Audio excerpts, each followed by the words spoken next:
Rachel Chu, will you marry me? And make me the happiest man in this world? Yes, she will marry you! I like that. That, of course, is a hit film, Crazy Rich Asians. It's based on the New York Times bestselling book of the very same name. May, you may not know, is Asian American and Pacific Islander Heritage Month. And Amazon Books editorial director Sarah Gelman is here to share her top books to celebrate. Good morning, Sarah. Always good to have you here. Good morning. Thanks for having me. So you say, first up, you've got an epic novel about history, love, and betrayal that you say crushed it in a good way. Yes, my heart broke, but in a great way. So this is The Great Reclamation by Rachel Hang. It takes place in Singapore. And if your idea of modern-day Singapore is Crazy Rich Asians, you absolutely have to read this book. It is about, the Great Reclamation refers to the land reclamation project that happened in Singapore between the 1960s and the 1990s. So 25% of what is modern-day Singapore was actually ocean before. Like, it's land now.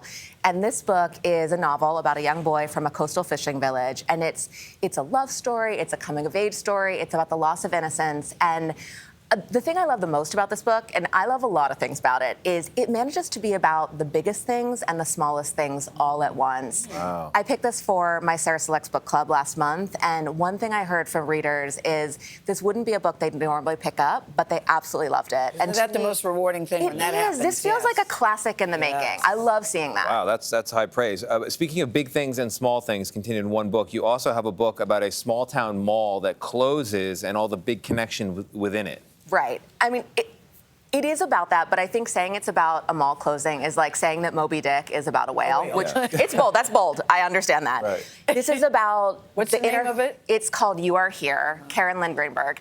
It's about the interconnectedness of human people, how we're all really unknowable to each other, and how one event can absolutely change the trajectory of someone's life. It reminds me of early Celeste Ng. If you're a fan of hers, you will love this book. It also reminds me of Anne Napolitano, specifically Dear Edward. Okay, so you recommend a book that grapples with the question of diversity, racism, and cultural appropriation. Yes, so Yellowface. And to be honest, the jacket of this book, the title, made me uncomfortable. And Isn't that the point? it wants you to feel uncomfortable. Reading this book is like watching a car accident. You don't want to, but you can't look away. And I could not put this book down. It was a literary equivalent of a car accident in a good way. In a good way. Yeah. So the plot, you need to describe the plot. The plot is two young female writers, one white, one Asian. The Asian one is very successful, the white one is not. The Asian one dies, and the white one steals her manuscript, which is about Chinese laborers during World War I.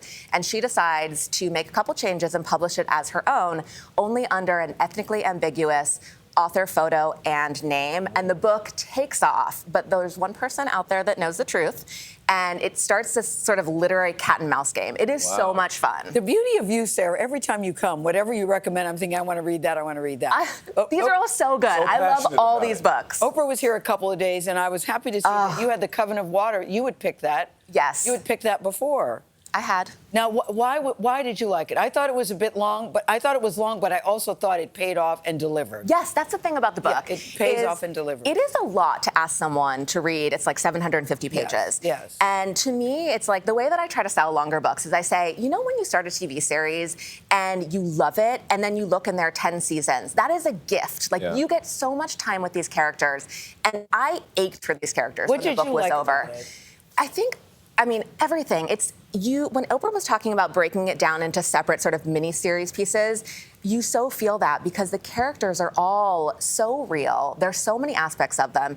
And there's one character in particular, the doctor, that I started reading it and I was like, where does he fit in? And then at the end, everything ties up. It's like every sentence in that book belongs. It's not bloated. I know. I said to Oprah, listen, not a wasted word. You call the book a gift. You call this book a gift. It is a gift. I agree. I agree. Like I've said before, find you someone that loves you like Sarah loves books. I know. I do love books. Sarah Gelman, thank you so much. I'm going to self-gift the gift. You want to take us That is on a the perfect go? book. Just So subscribe good to our at this, podcast. Yeah, you are Search for amazing at it. CBS Mornings on the go on your favorite podcast app, or scan the QR code on your screen to start following us, and we will follow you right on your phone or tablet everywhere you go. We'll be right back.